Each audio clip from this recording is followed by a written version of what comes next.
علم حاصل کرنا اور ایک اچھی بامانی زندگی گزارنا، یہ شاید انسان کی سب سے پرانی خواہشیں ہیں۔ آج ہم فلسفے کے انہی دو آپ کہہ لیں بنیادی ستونوں میں ذرا گہرائی میں اتریں گے، کوشش کریں گے سمجھنے کی کہ بھئی ہم کیا جان سکتے ہیں، یہ جاننے کا آخر مطلب کیا ہے، اور ایک بھرپور زندگی جسے فلسفی کہتے ہیں اچھی زندگی، وہ اصل میں ہے کیا؟ بالکل، اور ہمارے پاس جو مواد ہے آج وہ فلسفے کی دو بہت اہم شاخوں کا احاطہ کرتا ہے۔ ایک تو علمیات یعنی علم کا نظریہ، ایپسٹمولوجی جا کے کہتے ہیں۔ جی ایپسٹمولوجی، اور دوسری ہے اخلاقیات، ایتھکس۔ تو اس میں ہم پرانے یونانی مفکر جیسے افلاطون، ارسطو، ان کی بات بھی کریں گے، پھر اسلامی فلسفے کے کچھ پہلو بھی دیکھیں گے، اور آج کل مغرب میں علم اور اخلاق پر کیا سوچا جا رہا ہے وہ بھی شامل ہے۔ تو ایک طرح سے یہ ایک لمبا فکری سفر ہے۔ صحیح، تو چلیں اس سفر کا آغاز کرتے ہیں پہلے سوال سے۔ علم یہ ہے کیا، اس کی نوعیت کیا ہے اور ہمیں ملتا کیسے ہے؟ یہ تو جیسا آپ نے کہا فلسفے کی پوری ایک شاخ ہے، علمیات اسی پر تو بنی ہے۔ جی ہاں، علمیات بنیادی طور پر پوچھتی ہی یہی ہے کہ علم کیا ہے، آتا کہاں سے ہے، اور کہاں تک ہم جان سکتے ہیں، اس کی حد کیا ہے۔ اب دیکھیں، جاننا بھی کئی طرح کا ہوتا ہے۔ ایک تو ہوتا ہے ہنر والا علم، پروسیجرل نالج، جیسے کوئی کہے مجھے سائیکل چلانی آتی ہے، یا گاڑی چلانی آتی ہے۔ ٹھیک جی۔ دوسرا ہوتا ہے شناسائی، ایکوینٹنس نالج، جیسے آپ کہیں میں لاہور کو جانتا ہوں یا میں اس شخص سے واقف ہوں۔ لیکن فلسفے میں خاص طور پر علمیات میں ایک تیسری قسم ہے جس پر زیادہ دھیان دیا جاتا ہے، ٹھیک ہے نا؟ بالکل، اسے کہتے ہیں تجویزی علم، پروپوزیشنل نالج، یعنی یہ جاننا کہ کوئی بات، کوئی دعویٰ سچ ہے۔ مثلا یہ جاننا کہ کراچی پاکستان کا سب سے بڑا شہر ہے یا پانی H2O ہے۔ علمیات کا زیادہ تر تعلق اسی علم سے ہے۔ اچھا، اور اس تجویزی علم کو بھی میرے خیال میں مزید تقسیم کیا جاتا ہے؟ ہاں، اس کی بھی دو بڑی قسمیں سمجھی جاتی ہیں۔ ایک ہے ما قبل تجربی علم، اے پریوری۔ یہ وہ علم ہے جو ہمیں تجربے سے پہلے صرف عقل سے، منطق سے مل جاتا ہے، جیسے ریاضی کے اصول ہیں 2 + 2 4 ہوتے ہیں، یا یہ کہ کوئی چیز بے وقت گول اور چوکور نہیں ہو سکتی، اس کے لیے دنیا کو دیکھنے کی ضرورت نہیں۔ صحیح۔ اور دوسری قسم ہے ما بعد تجربی علم، اے پوسٹریونی۔ یہ وہ علم ہے جو ہمیں حواس خمسہ یعنی دیکھنے، سننے، چکھنے، چھونے، سونگھنے کے تجربے سے ملتا ہے۔ سائنس کا علم، تاریخ، جغرافی، یہ سب اسی میں آتے ہیں۔ تو ٹھیک ہے، اگر ہم اس جاننا کے والے علم پر یعنی پروپوزیشنل نالج پر بات کریں تو کسی بات کو جاننے کے لیے کیا شرائط ہیں؟ کیا یہ کافی ہے کہ میں بس کسی چیز پر یقین کر لوں تو میں کہوں گا کہ میں اسے جانتا ہوں؟ نہیں، یہ بڑا کلاسیکی سوال ہے۔ روایتی طور پر افلاطون کے زمانے سے یہ مانا جاتا تھا کہ علم کے لیے 3 چیزیں ضروری ہیں۔ پہلا، آپ کا اس بات پر عقیدہ ہو، بلیف، آپ اسے مانتے ہو۔ دوسرا، وہ بات واقعی سچ ہو، ٹروتھ۔ اور تیسرا، آپ کے پاس اس پر یقین کرنے کی کوئی ٹھوس وجہ، کوئی جواز ہو، جسٹیفیکیشن۔ محض تکا نہ ہو۔ جی، محض تکا یا خوش فہمی نہ ہو، کوئی ثبوت، کوئی دلیل ہو۔ اسے مختصراً JTB نظریہ کہتے ہیں۔ اچھا، JTB، بلیف، ٹروتھ، جسٹیفیکیشن۔ تو مثال کے طور پر اگر میں کہوں کہ باہر بارش ہو رہی ہے تو اسے جاننے کے لیے میرا یقین ہونا چاہیے باہر واقعی بارش ہو رہی ہو، یعنی یہ سچ ہو، اور میرے پاس جواز ہو، جیسے میں کھڑکی سے دیکھ رہا ہوں یا بادل گرجنے کی آواز سن رہا ہوں۔ اگر یہ تینوں ہیں تو JTB کے مطابق میں جانتا ہوں۔ بالکل صحیح مثال دی آپ نے، اور یہ نظریہ صدیوں تک علم کی ایک طرح سے معیاری تعریف رہا۔ لیکن پھر آیا 1963 میں ایک دھماکہ۔ ایڈمنڈ گیٹیئر نامی فلسفی نے کچھ ایسی مثالیں دیں جنہوں نے اس JTB نظریے کی بنیادیں ہلا دیں۔ یہ بڑا دلچسپ موڑ تھا فلسفے میں۔ جی ہاں، گیٹیئر نے یہ دکھایا کہ کچھ ایسی صورتحال ہو سکتی ہیں جہاں کسی شخص کا عقیدہ سچا بھی ہو، اس کے پاس اس کا جواز بھی ہو، لیکن پھر بھی ہم دل سے یہ ماننے کو تیار نہیں ہوتے کہ وہ شخص واقعی جانتا ہے۔ اور وجہ یہ ہوتی ہے کہ عقیدے کا سچا ہونا کسی حد تک قسمت یا اتفاق پر منحصر ہوتا ہے۔ وہ گھڑی والی مثال بہت مشہور ہے، ذرا وہ بتائیں گی؟ ضرور۔ فرض کریں آپ روز دفتر جاتے ہوئے ایک چوک پر لگی بڑی گھڑی دیکھتے ہیں، وہ ہمیشہ بالکل صحیح وقت بتاتی ہے، آپ کو اس پر پورا بھروسہ ہے۔ ایک دن آپ وہاں سے گزرے، گھڑی دیکھی، وہ ٹھیک 3 بجا رہی تھی، آپ نے یقین کر لیا کہ 3 بجے ہیں، تو آپ کا عقیدہ ہے کہ 3 بجے ہیں، جواز بھی ہے کیونکہ گھڑی قابل بھروسہ ہے اور اتفاق سے اس لمحے واقعی 3 ہی بجے تھے، یعنی سچائی بھی ہے، تو JTB کی تینوں شرطیں پوری ہو گئیں۔ ٹھیک، گھڑی صحیح وقت دکھا رہی تھی، اگر 5 منٹ آگے پیچھے دیکھتا تو میرا عقیدہ غلط ہوتا، تو گویا میں اصل میں وقت جانتا نہیں تھا، حالانکہ JTB شرائط پوری ہو رہی تھی۔ بالکل، اسی کو گیٹیئر پرابلم کہتے ہیں، اور اس نے فلسفیوں کو پریشان کر دیا کہ بھائی JTB تعریف میں کچھ کمی ہے، شاید کوئی چوتھی شرط کی چاہیے، یا پھر جواز کو سمجھنے میں کوئی مسئلہ ہے۔ تو پھر فلسفی نے اس کا کیا جواب دیا؟ کیا حل نکالے گئے؟ کئی مختلف راستے نکالنے کی کوشش کی گئی۔ کچھ نے کہا کہ JTB کے ساتھ ایک شرط یہ بھی ہونی چاہیے کہ آپ کا جواز کسی غلط عقیدے پر مبنی نہ ہو، نو فالس بلیفز۔ کچھ نے کہا کہ کوئی ایسی حقیقت موجود نہ ہو جو اگر آپ کو معلوم ہوتی تو آپ کا جواز ختم ہو جاتا، اسے کہتے ہیں نو ڈیفیٹرز۔ جیسے گھڑی والی مثال میں، اگر آپ کو پتہ چل جاتا کہ گھڑی رکی ہوئی ہے تو آپ کا جواز ختم ہو جاتا ہے نا؟ ہاں بالکل۔ پھر ایک اور بڑا رخ بحث کا یہ ہے کہ جواز خود کیا چیز ہے۔ کچھ فلسفی کہتے ہیں کہ جواز ایک اندرونی معاملہ ہے، انٹرنلزم، یعنی اس کا تعلق آپ کے اپنے خیالات، آپ کے عقائد، آپ کی سوچ سے ہے۔ آپ کو پتہ ہوتا ہے کہ آپ کیوں یقین کر رہے ہیں، آپ کے ذہنی حالتوں سے۔ جی۔ دوسری طرف خارجی نقطہ نظر والے ہیں، ایکسٹرنلزم۔ وہ کہتے ہیں کہ جواز کا تعلق باہر کے عوامل سے بھی ہو سکتا ہے، جیسے آپ کا عقیدہ جس طریقے سے بنا ہے وہ طریقہ کتنا قابل اعتبار ہے، ریلائبل ہے۔ مثلاً آنکھوں سے دیکھ کر یقین کرنا عام طور پر قابل اعتبار ہے، جبکہ صرف افواہ سن کر یقین کر لینا کم قابل اعتبار ہے۔ یہ خارجیت والا نظریہ، ایکسٹرنلزم، یہ دلچسپ لگتا ہے کہ عمل کا قابل اعتماد ہونا ضروری ہے، لیکن اس میں بھی کچھ مسائل ہوں گے۔ ہاں، اس میں بھی اپنی پیچیدگیاں ہیں۔ ایک مسئلہ تو یہ ہے کہ ہم عمل یا طریقے کو کس سطح پر بیان کریں، اسے جنرالٹی پرابلم کہتے ہیں۔ گھڑی والی مثال میں کیا طریقہ تھا؟ گھڑی دیکھ کر وقت جاننا، یا ایک قابل بھروسہ گھڑی دیکھ کر وقت جاننا، یا ایک رکی ہوئی گھڑی دیکھ کر وقت جاننا؟ تعریف بدلنے سے اعتبار بدل جاتا ہے۔ ایک اور مسئلہ مسٹر ٹرو ٹیمپ جیسی فرضی مثالیں ہیں۔ ایک شخص ہے جس کے دماغ میں اسے خود نہیں پتا ایک خفیہ تھرمامیٹر لگا ہے جو اسے ہمیشہ درجہ حرارت کا بالکل صحیح عقیدہ دیتا رہتا ہے۔ تو طریقہ قابل اعتبار ہے، عقیدہ سچا ہے، یقین بھی ہے، لیکن کیا وہ شخص واقعی جانتا ہے جبکہ اسے خود پتہ ہی نہیں کہ یہ عقیدہ آ کہاں سے رہا ہے؟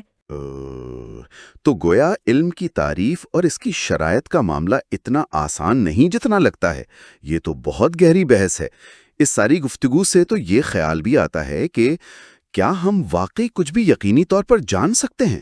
یہ ہمیں شکیت پسندی، اسکیپٹسزم کی طرف لے جاتا ہے۔ بالکل، شکیت پسندی ایک بہت پرانا فلسفیانہ موقف ہے جو علم کے امکان پر ہی سوال اٹھا دیتا ہے۔ ایک مشہور دلیل ڈیکارٹ سے منسوب ہے۔ وہ کہتا ہے کہ بھئی ہم کیسے یقین کر سکتے ہیں کہ ہم اس وقت خواب نہیں دیکھ رہے؟ خواب میں بھی تو سب کچھ بالکل اصلی لگتا ہے۔ ہاں یہ تو ہے۔ یا پھر وہ کہتا ہے کہ ہو سکتا ہے کوئی شریر شیطان ہو جو ہمیں دھوکہ دے رہا ہو، یا آج کل کی زبان میں کہیں تو ہو سکتا ہے ہم برین ان اے ویٹ ہوں، یعنی ہمارا دماغ کسی لیب میں مرتبان میں رکھا ہو اور کوئی سائنسدان کمپیوٹر سے ہمیں ساری تجربات کرا رہا ہو جسے ہم زندگی سمجھ رہے ہیں۔ اگر یہ ممکن بھی ہے، چاہے کتنا ہی غیر امکانی لگے، تو پھر ہم اپنے حواس پر کیسے بھروسہ کریں؟ ان سے ملنے والے علم پر کیسے یقین کریں؟ یہ تو واقعی سوچ میں ڈالنے والی بات ہے۔ اور ایک اور بڑا چیلنج ڈیوڈ ہیوم کی طرف سے آیا تھا، تجربے سے حاصل ہونے والے علم کے بارے میں۔ جی ہاں، ہیوم نے اٹھایا تھا استقراء کا مسئلہ، پرابلم آف انڈکشن۔ ہم کیا کرتے ہیں؟ ہم ماضی کے تجربات کی بنیاد پر مستقبل کے بارے میں نتیجے نکالتے ہیں۔ ہم نے 1000 بار دیکھا سورج مشرق سے نکلا تو ہم مان لیتے ہیں کل بھی نکلے گا، لیکن ہیوم کہتا ہے اس کی منطقی بنیاد کیا ہے؟ یہ تو بس ہماری عادت ہے یا ایک مفروضے پر مبنی ہے کہ فطرت ہمیشہ ایک جیسی رہے گی، principle of the uniformity of nature, یعنی مستقبل ماضی جیسا ہوگا؟ جی، لیکن اس اصول کو ہم ثابت کیسے کریں گے؟ ماضی کے تجربے سے؟ یہ تو گولمول دلیل ہو گئی، سرکولر ریزننگ۔ تو مطلب یہ کہ ہم منطقی طور پر یہ ثابت نہیں کر سکتے کہ کل بھی سورج نکلے گا؟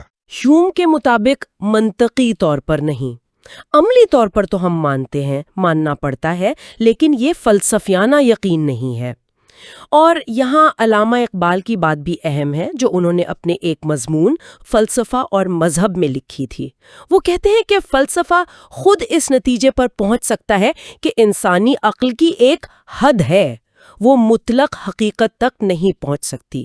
تو علم کی بنیادیں اتنی کہہ لیں کہ متزلزل تو نہیں، لیکن پیچیدہ ضرور ہیں۔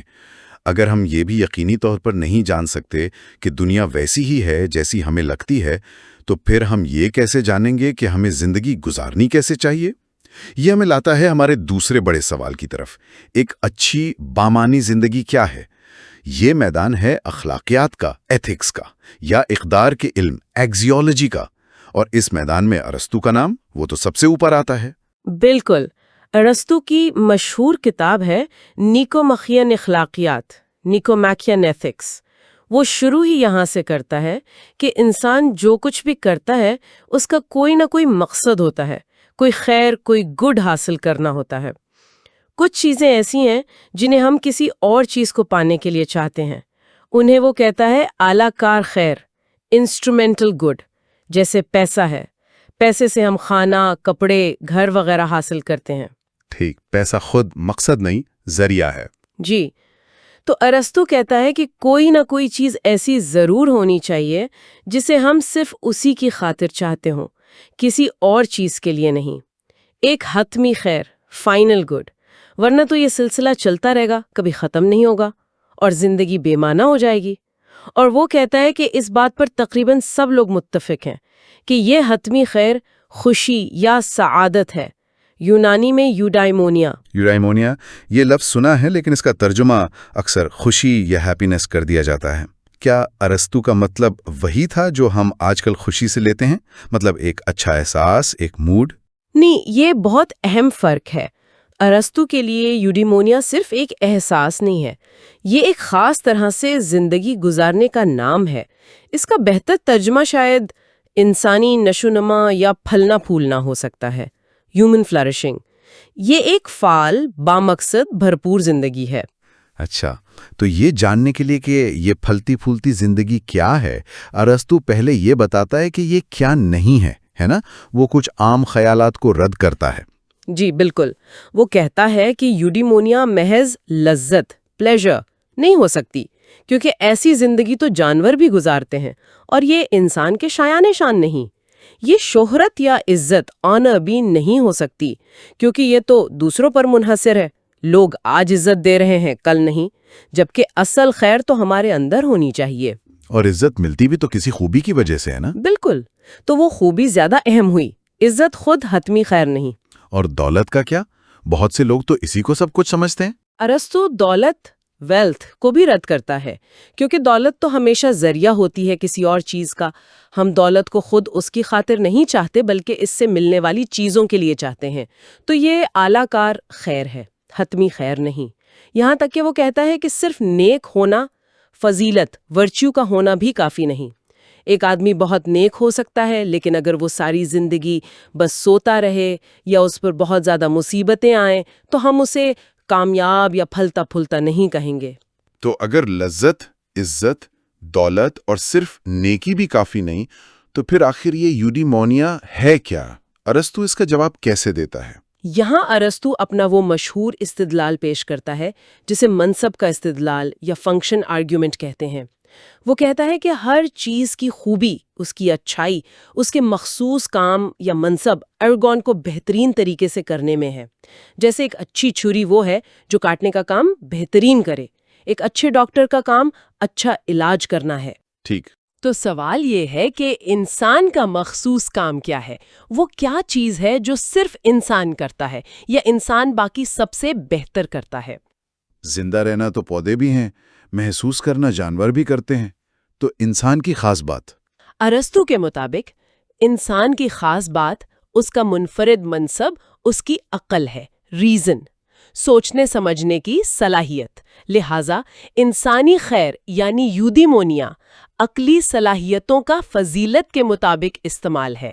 یعنی عقل کو بہترین طریقے سے استعمال کرنا نیکی کے ساتھ؟ جی بالکل، اپنی عقل اور فہم کو بہترین طریقے سے خوبی اور نیکی کے ساتھ پوری زندگی استعمال کرنا، یہ یودیمونیا ہے۔ یہ کوئی ایک دن یا ایک لمحے کی بات نہیں، یہ پوری زندگی کا چلن ہے۔ اور اس میں فضیلت یا نیکی کا کیا کردار ہے؟ آپ نے ورچو کا لفظ استعمال کیا۔ دوسرے اخلاقی فضائل جیسے انصاف، بہادری، میانہ روی، یوڈیمونیا حاصل کرنے کے لیے ان فضائل کو اپنانا اور ان کے مطابق زندگی گزارنا ضروری ہے۔ یہ بات مجھے افلاطون کے انصاف کے تصور کی یاد دلا رہی ہے۔ وہ بھی تو یہی کہتا ہے نا کہ ریاست میں اور فرد میں انصاف تب ہوتا ہے جب ہر حصہ اپنا وہ کام کرے جس کے لیے وہ موزوں ہے اور بہترین طریقے سے کرے۔ گویا اندرونی ہم آہنگی اور اپنے اصل کام کی تکمیل ہی نیکی ہے۔ بالکل، ان تصورات میں گہرا ربط ہے۔ اسی طرح بعد میں جو رواقی فلسفی آئے، سٹوئکس، انہوں نے بھی عقل اور فضیلت کو ہی اچھی زندگی کی کنجی قرار دیا اور کہا کہ بیرونی حالات ہمارے قابو میں نہیں، اصل چیز ہمارا اندرونی کردار اور ہمارا رد عمل ہے۔ اور ہمارے اپنے ہاں بھی اردو میں جب اخلاقیات کی بات ہوتی ہے تو اس کا مطلب کردار کی پختگی، صحیح غلط میں تمیز اور ایک مثالی انسان بننے کی کوشش ہی لیا جاتا ہے۔ ارسطو کا یہ نظریہ جو کردار اور فضائل پر اتنا زور دیتا ہے، اسے آج کل فضیلت پر مبنی اخلاقیات یا ورچو ایتھکس کہتے ہیں۔ یہ باقی اخلاقی نظریات سے کیسے مختلف ہے؟ ہاں، یہ بنیادی طور پر دو اور بڑے نظریات سے مختلف سمجھا جاتا ہے۔ ایک ہے نتیجہ خیزی، کانسیکوینشلزم۔ اس کی سب سے مشہور قسم ہے افادیت پسندی، یوٹیلیٹیرینزم۔ یہ نظریہ کہتا ہے کہ کوئی کام اچھا ہے یا برا، اس کا فیصلہ اس کے نتائج سے ہوگا۔ وہ کام اچھا ہے جو زیادہ سے زیادہ لوگوں کے لیے زیادہ سے زیادہ خوشی لائے۔ اچھا، نتائج اہم ہیں۔ جی، دوسرا بڑا نظریہ ہے فرض شناسی، ڈیونٹولوجی۔ اس کے بڑے حامی کانٹ تھے۔ یہ کہتے ہیں کہ کچھ کام اپنی ذات میں ہی صحیح یا غلط ہوتے ہیں، ان کے نتائج سے فرق نہیں پڑتا۔ نیت اور اصول اہم ہیں۔ جیسے سچ بولنا ہمیشہ صحیح ہے، چاہے نتیجہ کچھ بھی ہو۔ بالکل۔ اب فضیلت والی اخلاقیات ان دونوں سے اس لیے مختلف ہے کہ اس کا فوکس نہ نتائج پر ہے نہ اصولوں پر، بلکہ عمل کرنے والے کے کردار پر ہے کہ ایک نیک، ایک باشعور، ایک فضیلت والا انسان اس صورتحال میں کیا کرے گا۔ تو گویا جب ہم کوئی اخلاقی فیصلہ کرتے ہیں تو ہم کئی زاویوں سے سوچ سکتے ہیں، اس کا نتیجہ کیا ہوگا، کیا اصول لاگو ہوتے ہیں، یا ایک اچھے انسان کے طور پر مجھے کیا کرنا چاہیے۔ بالکل، اور یہاں پھر مذہب کا کردار بھی آ جاتا ہے۔ جیسا کہ علامہ اقبال نے کہا، فلسفہ شاید شک میں چھوڑ دے، لیکن مذہب ایمان کے ذریعے ایک طرح کا یقین دیتا ہے۔ اقبال یہ نہیں کہتے کہ مذہب عقل کے خلاف ہے، وہ تو ایمان میں عقل کی آمیزش کی بات کرتے ہیں، لیکن حتمی رہنمائی کے لیے وحی یا الہام کو مانتے ہیں، جو عقل کی حدود سے آگے کی چیز سمجھی جاتی ہے۔ اور ایک اور دلچسپ بات ایک مضمون میں پڑھی تھی کہ نیکی کا تصور فلسفے میں اور تصوف میں کافی قریب آ جاتا ہے۔ دونوں ہی پوری انسانیت سے محبت، بھلائی اور ہمدردی پر زور دیتے ہیں، بلا تفریق۔ جی ہاں، یہ عالمگیر اخوت اور انسانی ہمدردی کا پیغام بہت سی فکری اور روحانی روایتوں میں مشترک ہے۔ تو آج ہم نے علم اور اچھی زندگی کے ان گہرے فلسفیانہ سوالات پر کچھ بات چیت کی۔ ہم نے دیکھا کہ جاننا کتنا پیچیدہ عمل ہے۔ جے ٹی بی نظریہ، پھر گیٹیئر کے اعتراضات، شکیت کے چیلنجز، یہ سب ہمیں سوچنے پر مجبور کرتے ہیں کہ ہمارے علم کی بنیاد کیا ہے۔